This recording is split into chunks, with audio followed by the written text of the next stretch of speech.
The distant thump of bass vibrated through the stone walls, each beat a muffled intrusion into Celia's small room. Rain pelted against the single narrow window, creating a chaotic symphony that matched her racing heartbeat. The air carried the metallic tang of coming snow, mixed with the musty scent of old stone and servitude. Celia's fingers traced the rough wool of her uniform, counting the buttons by touch, as she had done hundreds of times before. The fabric scratched against her skin, still damp from her earlier duties. The chill of the mansion had settled into her bones, making each movement a negotiation between necessity and pain. Her alarm clock chimed, a sound only she could hear through the special earpiece. 3 gentle pulses against her wrist from her tactile watch confirmed midnight. The Vane clan's revelry would be reaching its peak now. She could smell it, the pungent mixture of expensive cologne, spilled wine, and the coppery undertone that always accompanied their special guests. The floorboards creaked under her careful steps as she retrieved her cleaning supplies. Glass bottles clinked against one another, each filled with a different solution identifiable by the texture of the wax seal she'd placed on the caps. Lemon oil for wood, vinegar for glass, and the special mixture herbs and salt water for the garden statue. Celia's heart quickened at the thought of the statue. Her fingers found the small pendant hidden beneath her collar, a carved stone matching the one embedded in the statue's chest. It was cool to the touch, yet somehow alive beneath her fingertips. A crash echoed from the main hall, followed by raucous laughter. Julian Vane's voice carried above the others, slurred, cruel, commanding. The sound of it sent a shiver down her spine that had nothing to do with the cold. Time to work. The Vanes paid no attention to the blind maid who moved through their spaces like a ghost.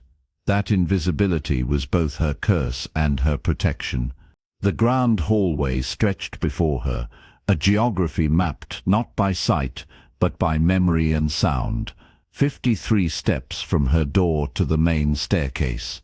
17 steps down to the first landing. Turn right, 23 more to the bottom. The marble floor changed to hardwood, then to the plush carpet of the main hall. The party sounds grew louder, crystal glasses clinking, laughter that held no warmth, the wet sounds of feeding that the Vanes never bothered to disguise from the help. They knew she couldn't leave. They knew she had nowhere to go. "Watch yourself, blind girl," a voice hissed as a shoulder knocked into hers, sending her stumbling against the wall. The impact jarred her supplies, liquid sloshing in bottles. A guard smelling of gunmetal and stale blood. "My apologies," Celia murmured, though the offense had not been hers. She continued on, counting steps, feeling the subtle changes in the air as she approached the French doors leading to the trophy garden. The temperature dropped further, the smell of rain stronger now, mixed with wet earth and stone. Her hand found the brass handle, cold and slick with condensation. The door opened with a protesting groan, and the full force of the winter night assaulted her senses.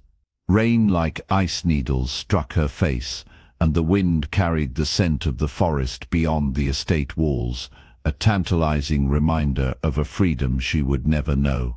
Celia stepped out onto the terrace, her cane tapping a cautious path across the slick stones. 16 steps to the stairs, 12 steps down to the garden path.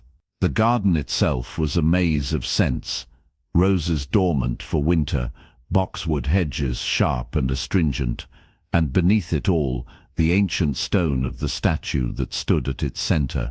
The trophy garden, named for the Vane clan's most prized possession, the petrified remains of their greatest enemy, King Damon Thorne, trapped in stone for centuries by old magic and kept as a symbol of their triumph. A vampire king reduced to garden decoration, but to Celia he was something else entirely. The rain intensified as she approached the statue, soaking through her uniform until the fabric clung to her skin. Each step became more difficult as mud sucked at her shoes, but she knew this path by heart. The sounds from the mansion faded, replaced by the whisper of rain on stone and the distant rumble of thunder. Her cane struck something solid, the base of the statue. Celia set down her supplies and reached out, her fingers finding the cold stone of Damon's feet. Even through the numbing rain, she could feel the difference in this stone compared to the rest of the garden fixtures. It hummed with a subtle energy, like a tuning fork struck years ago, but still vibrating on a frequency only she could detect. "I'm here," she whispered, her words carried away by the wind. "I'm sorry I couldn't come sooner." From the mansion came a particularly loud burst of laughter, followed by the sound of breaking glass. Julian's voice rose above the others, slurring obscenities. The party had reached that dangerous point where even the other vampires would be wary of their host's mood. Celia worked quickly, her fingers finding the special bottle. The mixture inside: herbs gathered under the full moon, water from the spring at the edge of the property, salt, blessed by a faith she no longer claimed but respected for its power, sloshed as she poured it onto a soft cloth. She began at the base, working her way up the statue with practiced movements. The stone was unnaturally cold, colder than the air around it, colder than stone should be even in winter. Yet as she worked, it seemed to warm beneath her touch. Her fingers traced the contours of the statue, powerful legs locked in a stance of defiance, a torso that tapered to broad shoulders, arms outstretched as if in the moment before battle. The face she saved for last, reaching up on tiptoes to touch features she had memorized through touch alone, a strong jaw, high cheekbones, lips parted in what the Vanes believed to be a final cry of defeat, but what Celia had always interpreted as defiance. Tonight, something was different. Her cloth caught on a sticky substance near the statue's face and chest. "What have they done to you?" she whispered, her fingers investigating. Wine. She could smell it now, rich and tannic, mixed with cigarette ash. Someone had been using the statue as an ashtray, pouring drinks over the stone head in mockery. Julian. It had to be. Only he would dare desecrate the statue this way, secure in his position as heir to the Vane legacy. Anger flared in Celia's chest, hot and unfamiliar. She worked more vigorously, cleaning away the evidence of their cruelty, her movements becoming less careful, more passionate. "I'm sorry," she murmured again, though she had nothing to apologize for. "They have no respect, no understanding of what they guard." The rain began to ease, but the cold intensified. Celia's fingers grew numb, making her work difficult. Still she persisted, moving to the statue's chest where a small depression marked the spot where, according to legend, a stone had been removed, the source of the king's power, taken as a trophy by the Vane ancestors. The same stone that now hung around her neck, passed down through generations of servants tasked with tending to the garden, a secret kept from the Vane, who had long forgotten the significance of the small stone their ancestors had carelessly discarded. As her fingers traced the hollow, something impossible happened. Beneath the stone, deep within the chest of the statue, Celia felt a pulse, faint, barely perceptible, but unmistakable. A heartbeat. She froze, her breath catching. It came again, a single thump that seemed to vibrate through the stone and into her fingertips. Then another, slow, separated by long seconds, but growing stronger. The pendant at her throat warmed suddenly, no longer merely reflecting her body heat, but generating its own. It pulsed in time with the beats from the statue, creating a circuit of energy between them. "Damon," she whispered. The name forbidden, never spoken aloud within the walls of the Vane estate. The wind seemed to still at the sound of it, the rain pausing for a heartbeat before resuming its steady fall. Another pulse, stronger now.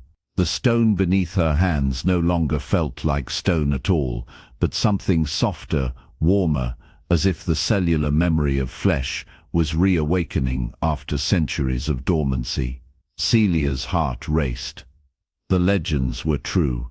The stone around her neck wasn't merely a symbol, it was the key. And somehow, without knowing how, she had begun the process of awakening the Vampire King. Celia. Julian's voice cut through the night, slurred with intoxication, but sharp with command. "Where are you, little bat? I need you inside. Now." The sound came from the terrace, close enough that she knew he would soon see her if she didn't respond. But her hands remained on the statue's chest, feeling the rhythm of that impossible heartbeat growing stronger with each pulse. "Celia," Julian bellowed again, his voice carrying the edge that meant punishment would follow disobedience. The sound of breaking glass punctuated her name, as he presumably threw his empty tumbler against the terrace stones. Another heartbeat beneath her fingers, this one strong enough that she imagined the stone might crack from the force of it.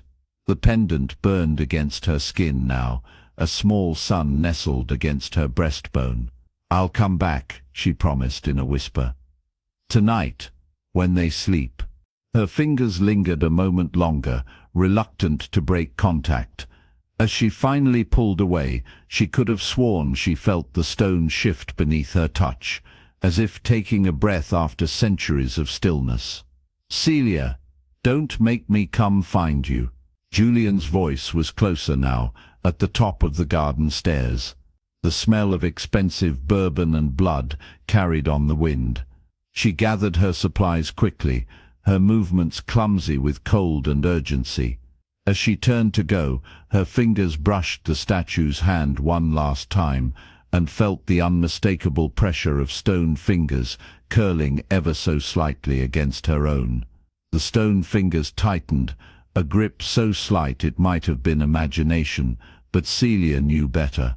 Her heart stuttered in her chest, but Julian's footsteps on the garden stairs left no time for wonder. "Coming, sir," she called, her voice steadier than she felt. She pulled away from the statue, the phantom pressure of those stone fingers lingering on her skin like a promise. The pendant throbbed against her sternum, a second heartbeat matching the one she'd felt in the marble chest. Julian's footsteps stopped. "By the fountain? What are you doing out there in the dark?" Suspicion dripped from every syllable. "Just collecting the cleaning supplies I left earlier," she answered, gathering her bucket and brushes with trembling hands. The lie came easily. She'd had years of practice. Gravel crunched under Julian's Italian leather shoes as he changed direction, moving toward her rather than back to the house. The bourbon blood scent grew stronger, mixing with the cologne he wore to mask the perpetual smell of death that clung to all the veins. "You're lying to me, little bat," he said, voice deceptively gentle. "I can hear your heart racing from here." Celia clutched her cleaning supplies to her chest like a shield. "The night air, sir. I lost track of time." Julian's laughter cut through the darkness, sharp as broken glass. "The night air. Yes, it does strange things, doesn't it? Makes servants forget their place." He was closer now, close enough that she could feel the unnatural cold that emanated from his body. Vampires didn't generate heat. They stole it, along with everything else. "What were you doing with my grandfather's statue?" Julian asked, circling her slowly. His shoes made soft whisking sounds against the gravel, like a snake slithering through dry leaves. "Cleaning it, sir, as you ordered." "At night? In the dark? How dedicated." His hand shot out, fingers wrapping around her upper arm with bruising force. "You're a blind little bat, but not a stupid one. What aren't you telling me?" Celia flinched at the contact, her skin crawling beneath his touch. "Nothing, sir. I promise." Julian leaned in, his breath cold against her ear. "Your promises mean nothing. You belong to the Vane household. To me." His grip tightened. "Let's go inside. I'm not finished with you tonight." He pulled her toward the house, her feet stumbling over the uneven path. Behind them, she could have sworn she heard stone grinding against stone, a sound like a mountain shifting in its sleep. Inside the manor, the air changed, warmer but suffocating, thick with the scent of old money and older blood. Julian dragged her through the kitchen, past the servants' quarters, and up the grand staircase. The wood creaked beneath their feet, each step a warning Celia had learned to heed over her years of service. "The western wing needs attention," Julian said, his words slurring slightly. "Father's coming home tomorrow, and everything must be perfect." The western wing. Celia's stomach clenched. It housed the Vane family's private rooms, including Julian's chambers, a place she avoided whenever possible. "Wouldn't it be better to clean in the daylight, sir?" she asked, trying to keep the tremor from her voice. "I could start first thing in the morning." Julian's laugh was cold. "Are you afraid of the dark, little bat? I thought you'd be used to it by now."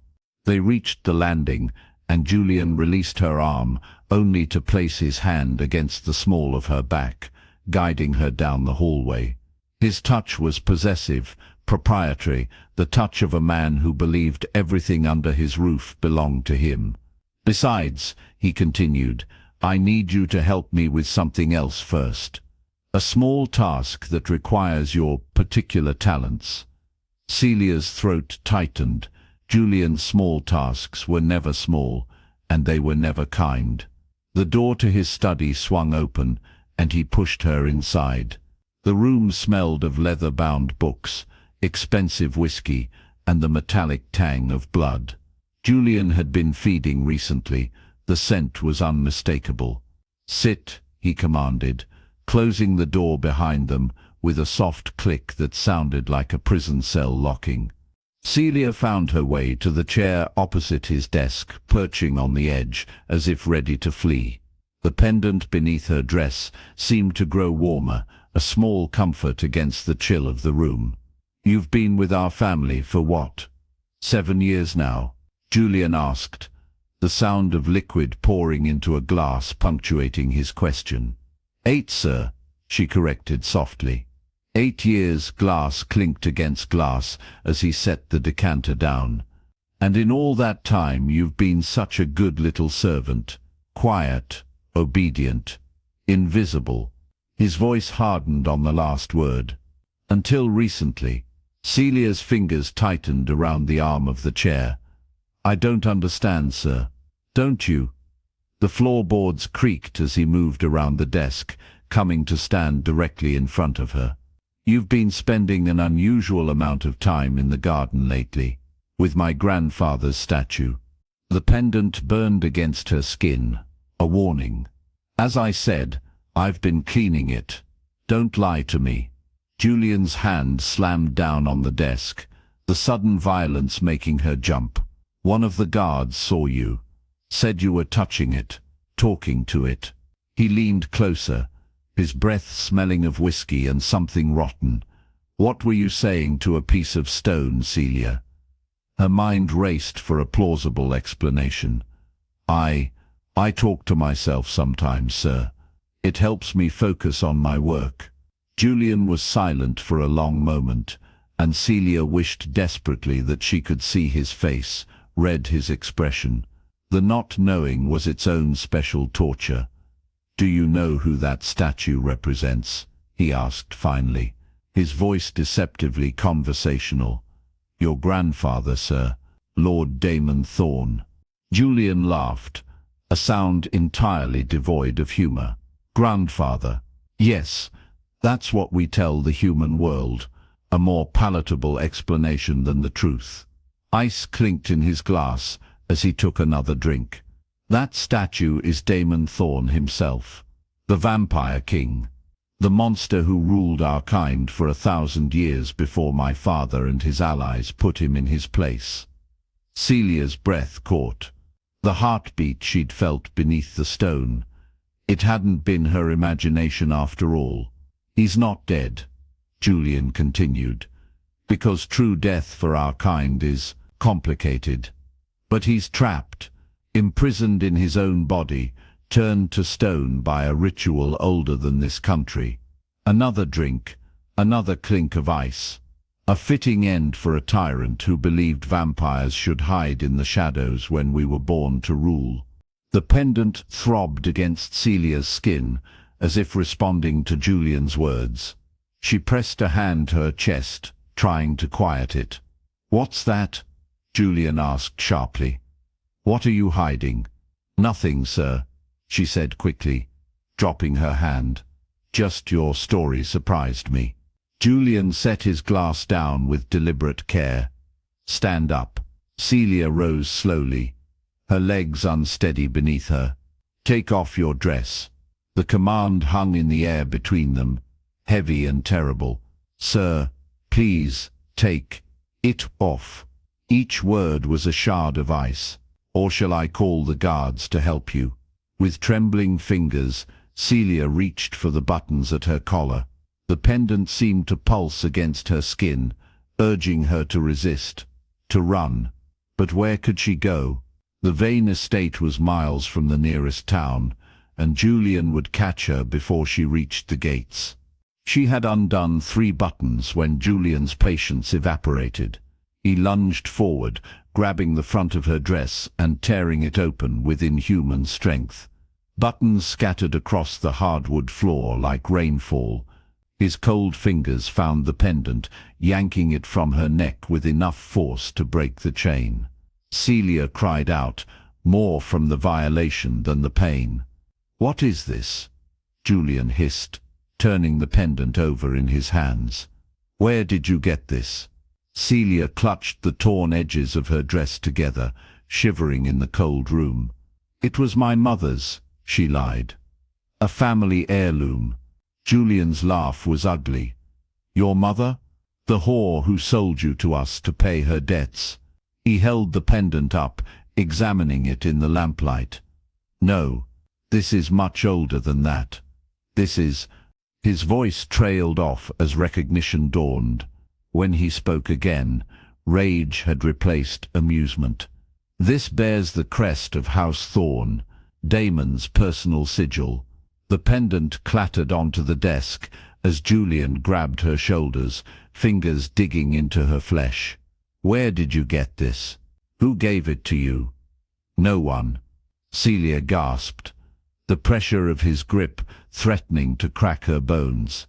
"I found it in the garden near the statue. I didn't know what it was." Julian shoved her away with enough force to send her stumbling back against the bookshelf. Leather-bound volumes rained down around her as she struggled to keep her footing. "You're lying again, little bat," Julian said, his voice dropping to a dangerous whisper. "And I'm tired of your lies." The sound of a drawer opening, then the metallic slide of something being removed. Celia froze, every instinct screaming danger. "Do you know what this is?"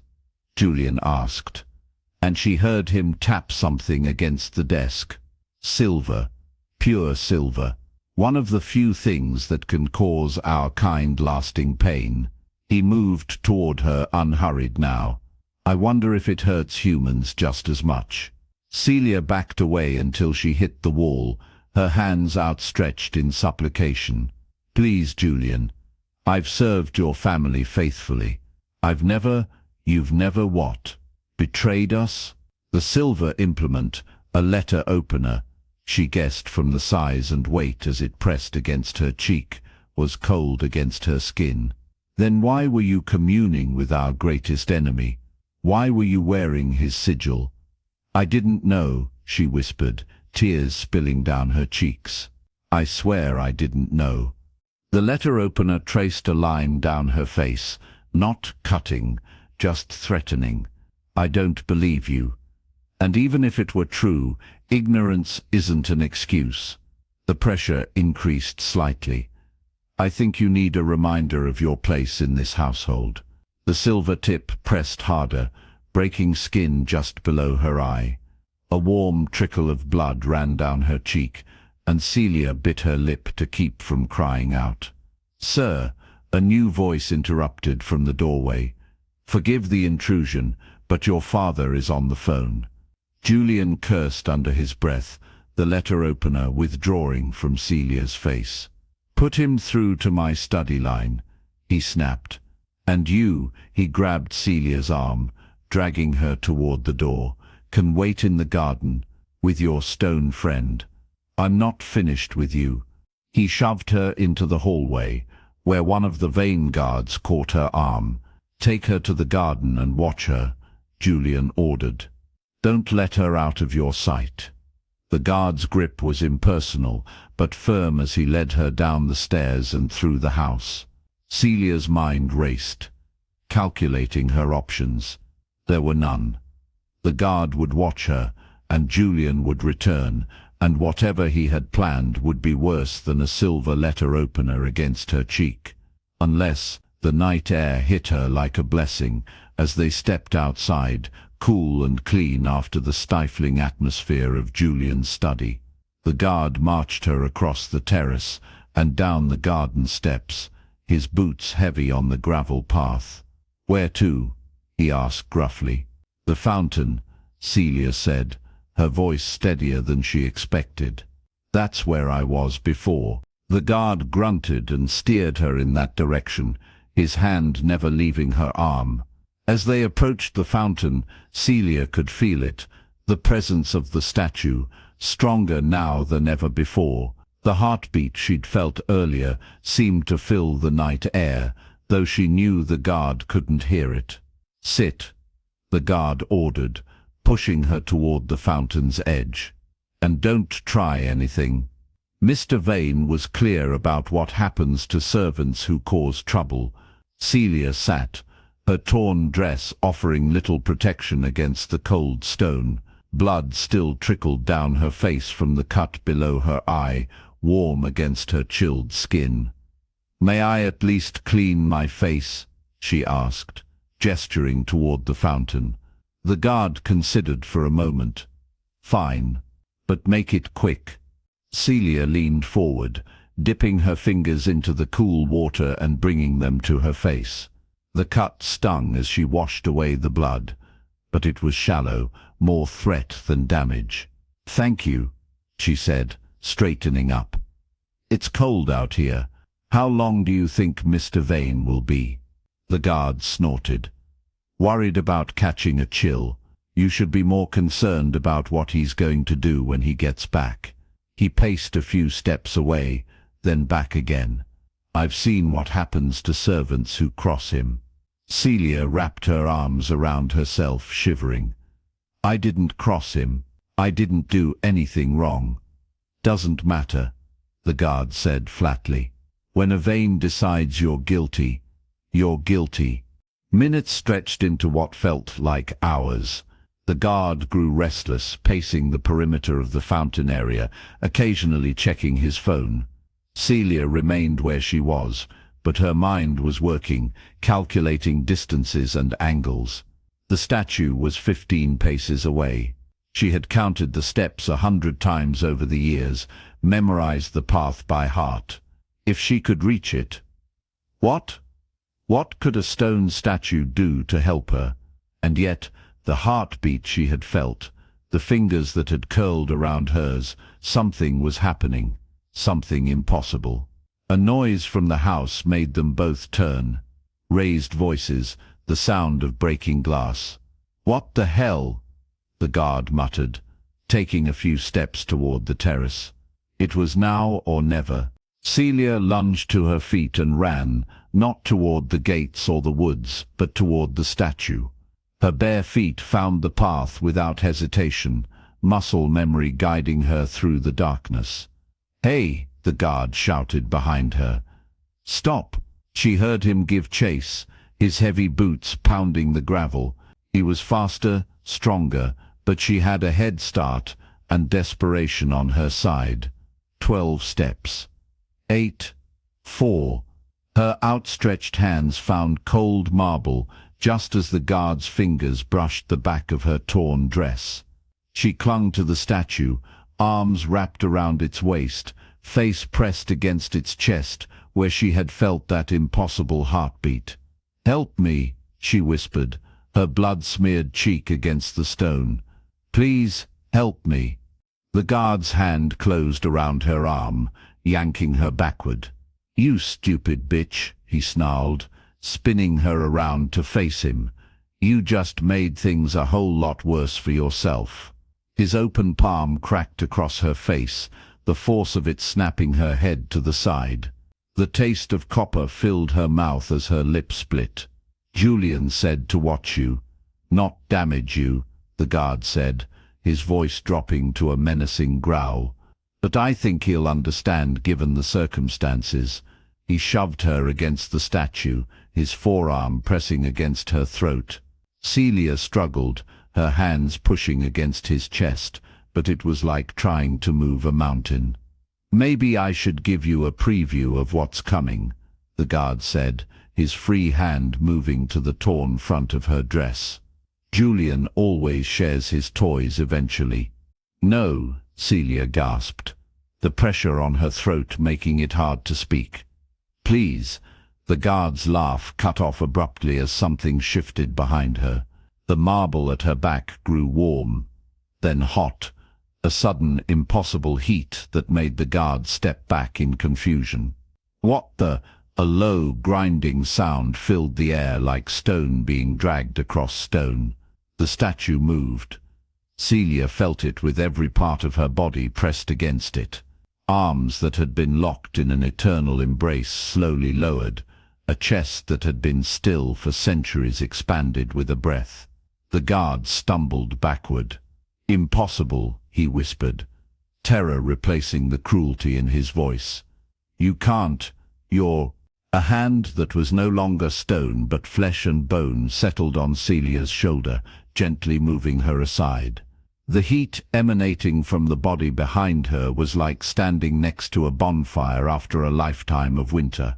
843 years, said a voice that seemed to resonate from the earth itself, deep and ancient and terrible in its beauty. 843 years, I have been imprisoned in stone, forced to watch as the world changed around me, powerless to act. The guard turned to run, but he wasn't fast enough. There was a rush of air, a sound like thunder, and then the guard was dangling a foot off the ground, held aloft by a hand around his throat. "You wear my family's colors," the voice, Damon's voice, continued, "but you serve the usurpers. The traitors who thought they could take what was mine. Please," the guard choked out. "I was just following orders." "As was I," Damon replied, and there was a terrible crack as the guard's neck snapped. The body dropped to the ground like a puppet with cut strings. Silence fell over the garden, broken only by Celia's ragged breathing and the soft rustle of leaves in the night breeze. She stood frozen, caught between terror and wonder, her back still pressed against the fountain where she had stumbled. Celia. Her name in that voice was like a physical touch, warm and electric. "You freed me." She swallowed hard, her mouth dry with fear, and something else, something she wasn't ready to name. "I didn't mean to," she whispered. "I didn't know." Footsteps approached, deliberate and measured. A hand, warm, alive, nothing like the cold marble she had known, gently touched her cheek, fingers tracing the cut. Julian had left. "Your blood broke the seal," Damon said, his thumb brushing away a fresh tear. "Your courage called to me through stone and time." His hand moved to her throat, where the pendant had rested. "And you wore my sigil over your heart." Before Celia could respond, a shout came from the direction of the house. Julian's voice, sharp with anger. "What the hell is going on down there?" "Richards," Damon's hand stilled on her skin. "The son of the usurper," he said, his voice hardening. "He hurt you." Celia nodded, unable to find words. "Then he will be the first to pay." Damon's hand fell away from her face. "Stay here. This won't take long." "Wait." Celia caught his arm, surprised by her own boldness. His skin was hot beneath her fingers, as if he burned with an inner fire. "There are more of them in the house. Guards, servants. Not all of them are like Julian." Damon was silent for a moment, considering. "You have a kind heart, little one," he said finally. "Even after all they've done to you." His hand covered hers where it rested on his arm. "Very well, I will deal with Julian alone. For now." More shouts from the house. Closer now. Julian was coming, and he wasn't alone. "He'll have silver," Celia warned. "They all carry it." Damon's laugh was like distant thunder. "Silver is for young vampires, for those whose power is borrowed rather than earned." His hand squeezed hers gently before releasing it.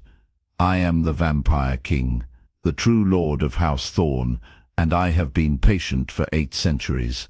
He moved away from her, positioning himself between Celia and the approaching voices. She could hear Julian and at least 2 others coming down the garden path, their footsteps quick and purposeful. "Stay behind me," Damon instructed, his voice carrying the weight of command. "Whatever happens, whatever you see or hear, do not intervene." Julian's voice cut through the darkness. "Closer now. Richards, report. What's happening down there?" Then suddenly silence. The footsteps stopped. Celia could almost picture Julian frozen on the path, seeing what should have been impossible. "No." Julian's voice was barely a whisper, but in the stillness of the night it carried clearly. "It can't be. You're Stone?" Damon finished for him. "Not anymore. Usurper's son. Not ever again." The sound of weapons being drawn, the metallic slide of a blade from its sheath, the distinctive click of a gun's safety being disengaged. "Kill him," Julian ordered, his voice shaking with fear and rage. "Kill him now." What happened next was too fast for Celia to follow. There was a rush of movement, cries of alarm cut brutally short, the wet sound of flesh tearing and bones breaking. The scent of blood filled the air, metallic and sharp. Then silence again, broken only by Julian's ragged breathing and the sound of something heavy being dragged across gravel.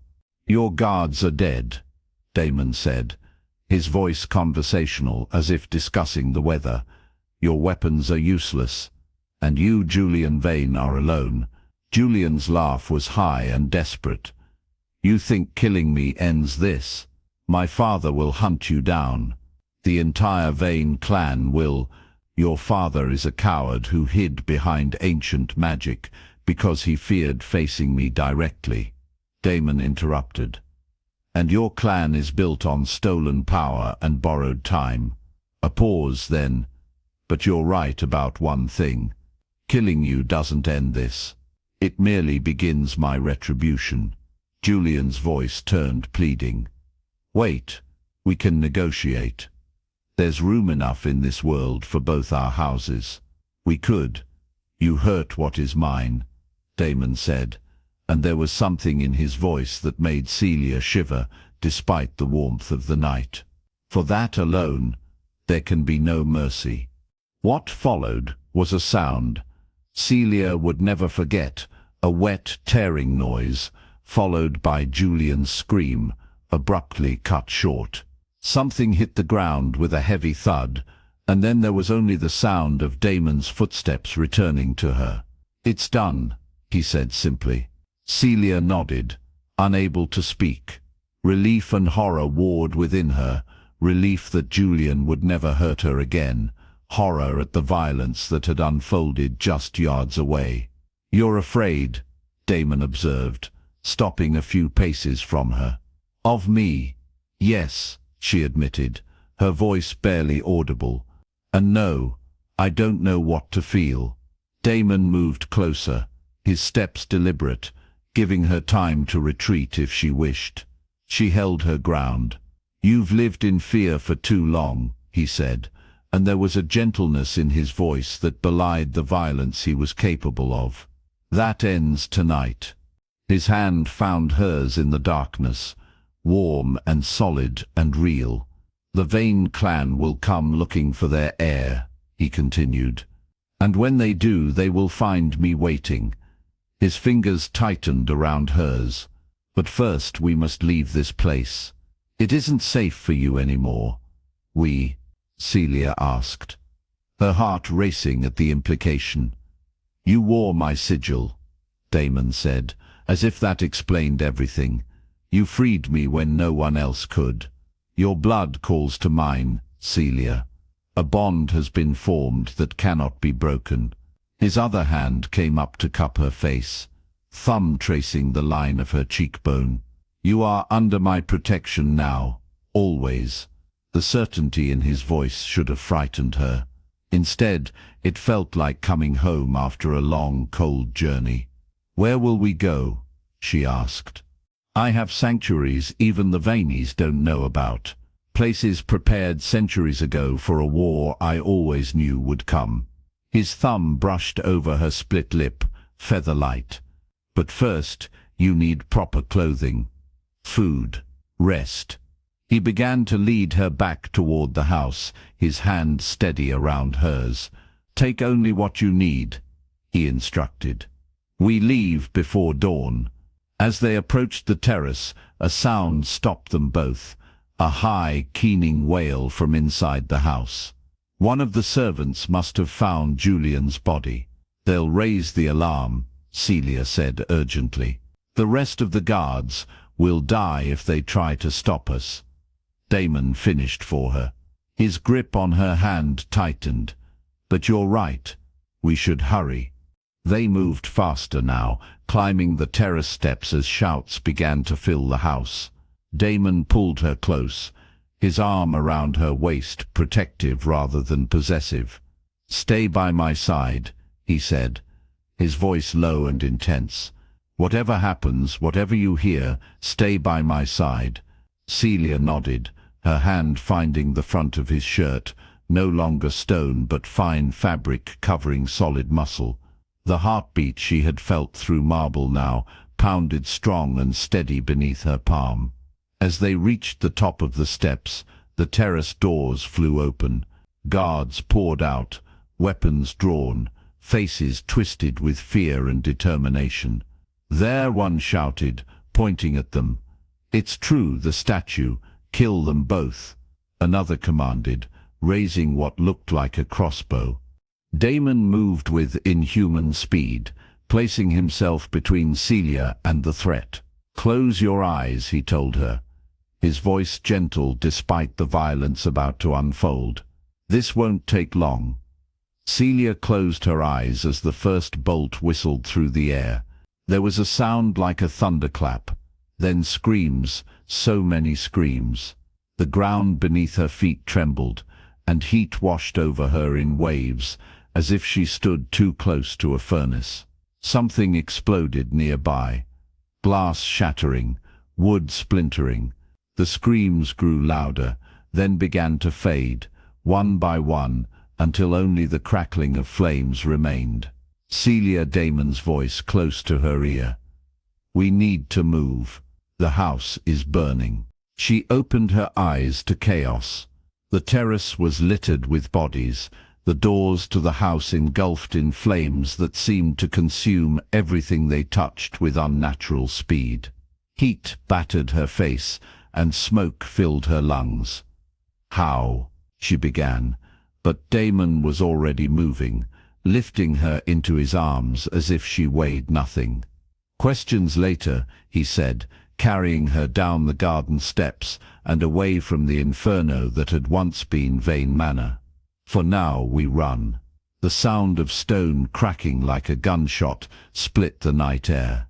Celia turned her face toward the house, in time to feel a wave of heat hit her cheeks as the manor exploded, flames shooting skyward in a column of fire and destruction. Celia clung to Damon as debris rained down around them. The heat pressed against her back like a living thing, hungry and searching.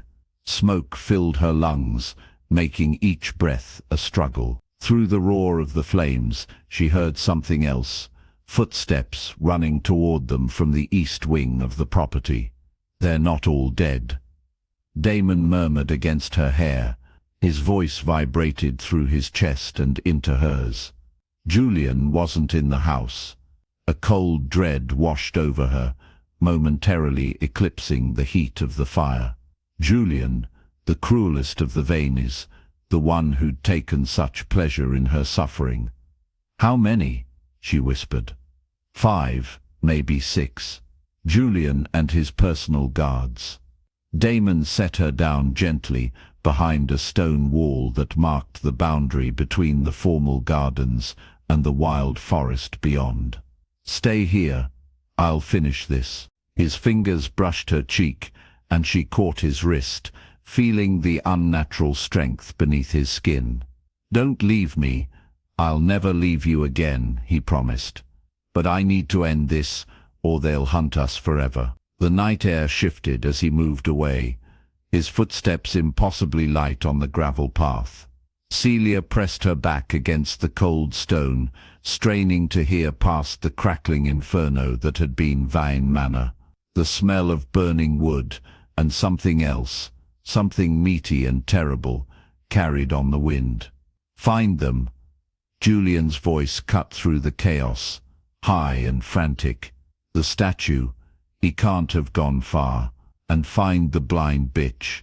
She's the key to controlling him." Celia's heart hammered against her ribs.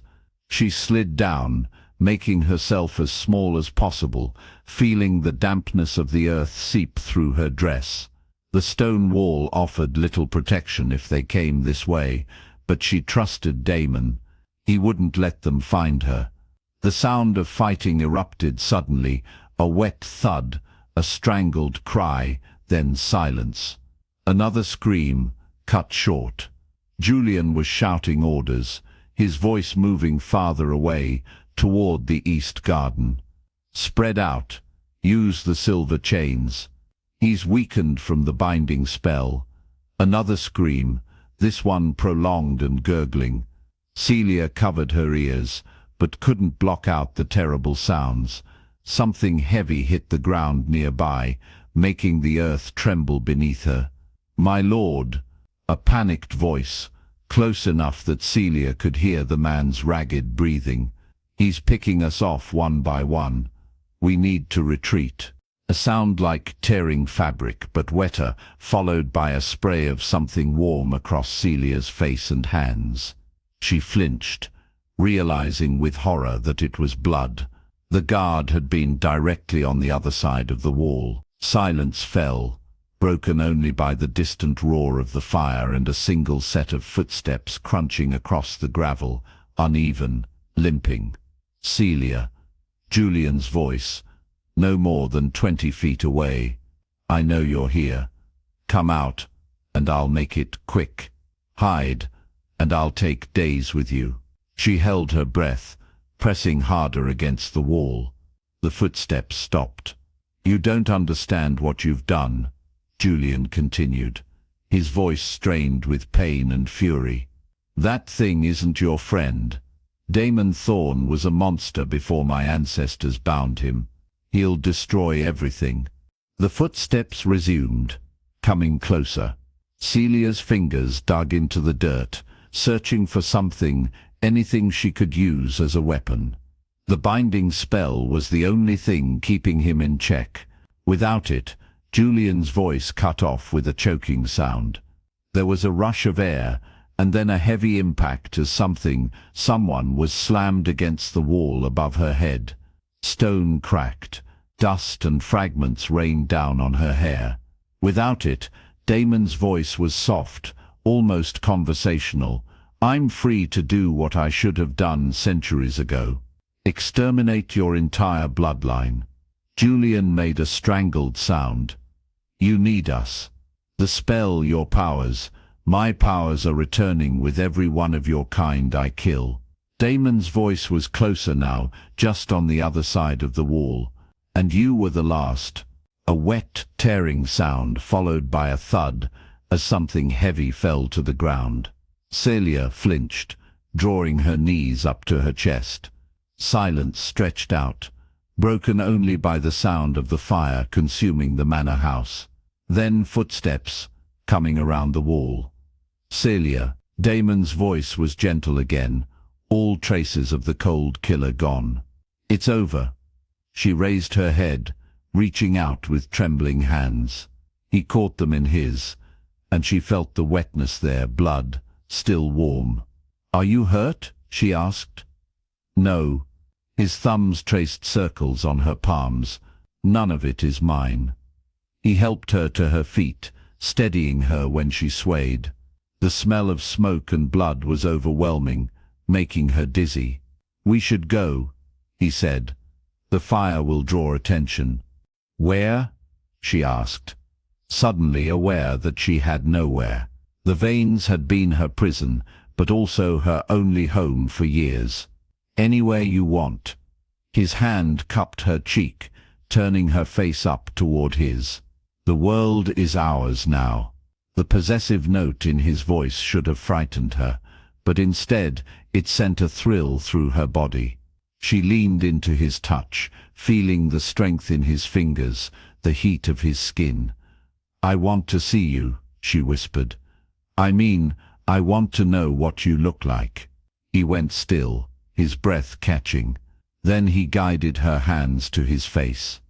See me then, he said. Her fingers trembled as they traced the sharp line of his jaw, the high cheekbones, the straight nose. His skin was smooth and impossibly warm, as if a fire burned just beneath the surface. His hair was long, falling past his shoulders in thick waves that tangled around her fingers. Your eyes? She asked. Gold, he answered, like amber in sunlight. She traced his brow, feeling the slight furrow there. You're frowning. I'm worried you'll be disappointed. His voice was low, uncertain in a way she hadn't heard before. I've been stone for so long, I've forgotten what it's like to be flesh. Celia smiled, her fingers finding his lips. You feel very much like flesh to me. He caught her hand, pressing a kiss to her palm that sent heat spiraling through her. We should go, he repeated, but made no move to leave. Not yet. She stepped closer, her body brushing against his. Tell me what happened. How did you break free?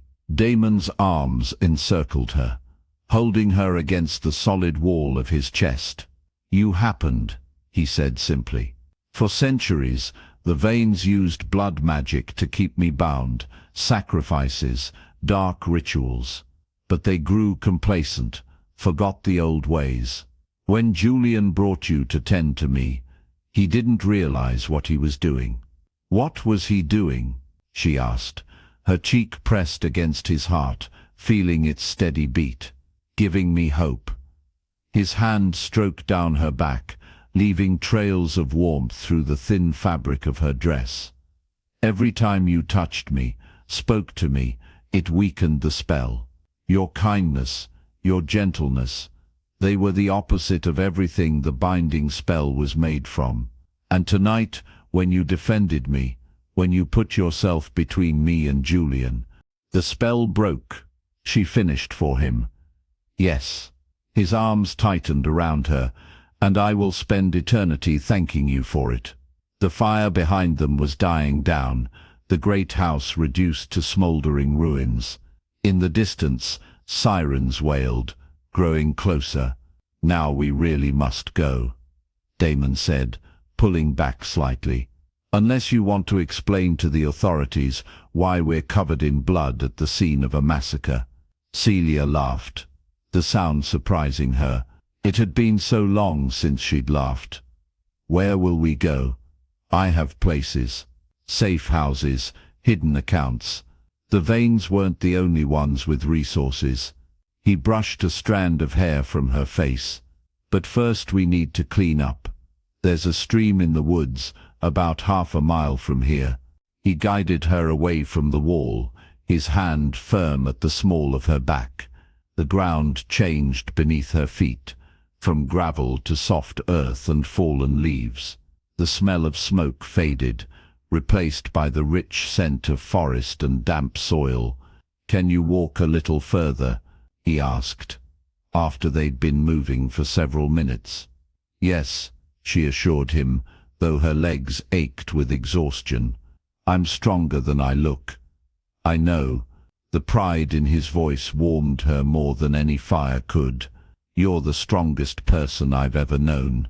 The sound of running water reached her ears, growing louder as they approached the stream. Damon led her to the bank, helping her kneel beside the water. "It's cold," he warned as he guided her hands into the stream. She gasped at the shock of it, but didn't pull away. The water swirled around her fingers, carrying away the blood of Julian and his guards. Damon knelt beside her, the heat of his body a stark contrast to the icy water. "Let me," he said, taking her face in his hands. She felt something damp, a piece of cloth, perhaps, gently wiping her cheeks and forehead. "You had blood on your face." The tenderness in his touch made her throat tight with emotion. For so long, the only touches she'd known had been cruel or clinical. This care, this gentleness, was almost too much to bear. "There," he said finally. "Better." She reached for him, her fingers finding his chest, feeling the soft material of his shirt. "You're not stone anymore," she said, wonder in her voice. "How does it feel?" "Strange." His hand covered hers, pressing it more firmly against him. "Everything is so intense, the cold of the water, the heat of the fire, the softness of your skin. I'd forgotten how overwhelming sensation can be." "Good overwhelming or bad overwhelming?" she asked. His voice dropped lower. "Very good." The sirens were closer now, but still distant enough that they had time. Celia shifted, moving to sit on a fallen log beside the stream. Damon joined her, his thigh pressing against hers. "What happens now?" she asked. "With your powers returning, what does that mean?" He was silent for a long moment, his breathing steady beside her. "It means I can protect you," he said finally. "It means no one will ever hurt you again." "And what do you want?" she pressed. "Now that you're free, what do you want to do?" Another pause, longer this time. "I want to see the world again," he admitted. "I want to feel the sun on my face, taste food, listen to music. I want to experience everything I've been denied for centuries." His hand found hers, fingers intertwining. "But most of all, I want to be with you, if that's what you want too." Celia turned toward him, her free hand reaching up to touch his face again, relearning the contours of it. "I want that," she whispered. "I want to experience the world with you. I want to be free." His lips brushed her forehead, a feather-light touch that sent shivers down her spine. "Then you shall be," he promised. "Starting tonight." The sirens were very close now, the flashing lights probably visible from the edge of the forest. Damon stood, pulling Celia gently to her feet. "We need to move deeper into the woods," he said. "I have a car hidden about 2 miles from here. Can you make it that far?" She nodded, determination straightening her spine. "Lead the way." They moved through the forest, Damon guiding her around obstacles with quiet words and gentle touches. The sounds of emergency vehicles faded behind them as they put distance between themselves and the ruins of Vane Manor. The night air was cool against Celia's skin, carrying the scents of pine and earth. For the first time in years, she felt truly alive, every sense heightened by the danger they'd escaped, and the promise of what lay ahead. "Tell me what you see," she said, as they walked. "Describe the forest to me." Damon's hand tightened on hers. "The trees are tall pines, their trunks black in the darkness," he began, his voice painting pictures in her mind. "The moon is nearly full, casting silver light through the branches. It makes patterns on the forest floor, like lace spread over the fallen needles." She smiled, imagining it.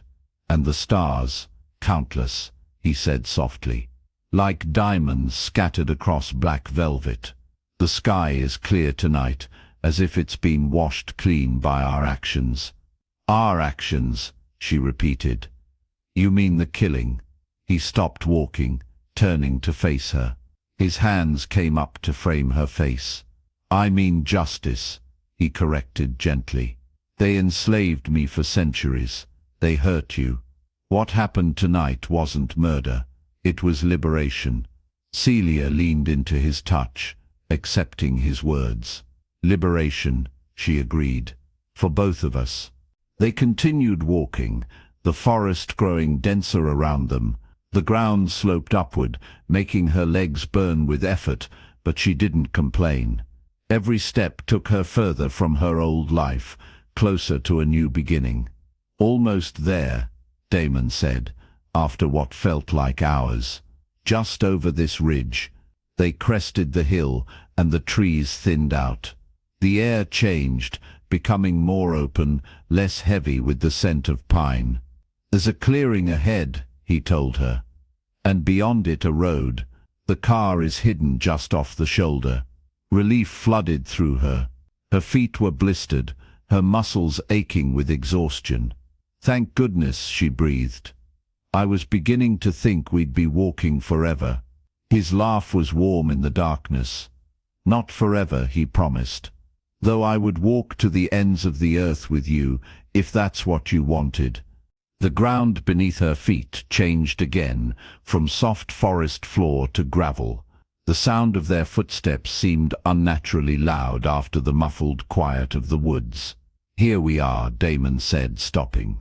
Metal clinked as he retrieved keys from somewhere. A car door opened with a soft click. "Let me help you in." His hands were gentle as he guided her into the passenger seat. The leather was cool against her skin, smelling faintly of polish and something else, something old and expensive. Damon closed her door and moved around to the driver's side, sliding in beside her. The engine came to life with a purr that she felt more than heard. Damon reached across her to fasten her seat belt, his arm brushing against her chest. "Where are we going?" she asked as the car began to move, tires crunching on gravel before finding smoother pavement. "I have a house," he said. "About 3 hours north of here. It's isolated. Secure. We'll be safe there while we decide our next move." Celia leaned back against the headrest, letting the motion of the car lull her. The events of the night were catching up to her, exhaustion settling into her bones. "Rest," Damon said, as if reading her thoughts. "I'll wake you when we arrive." She turned toward him, feeling the cool air from the vents washing over her face. "Will you tell me more?" she asked. "About yourself, about what happened to you." His hand found hers in the darkness, squeezing gently. "I'll tell you everything," he promised. "But not tonight. Tonight, just rest." Celia closed her eyes, letting the rhythm of the car and the warmth of Damon's hand on hers carry her toward sleep. For the first time in years, she felt safe, protected, free. As she drifted off, she felt Damon's lips press against her knuckles, a gesture so tender it made her heart ache. "Sleep well, my savior," he whispered, his voice following her into dreams. "Tomorrow our new life begins." The car continued north through the night, carrying them away from the ashes of the past and toward a future bright with possibility. And as Celia slept, her hand still held in Damon's, she smiled, a small secret smile that spoke of liberation, of justice served, and of a bond forged in the crucible of shared suffering and mutual salvation. The last thing she registered before sleep claimed her completely was the scent of Damon beside her, no longer cold stone but warm flesh that smelled of smoke, forest, and something ancient and powerful that called to something equally powerful within her. It was the scent of freedom, of protection, of belonging. It was the scent of home.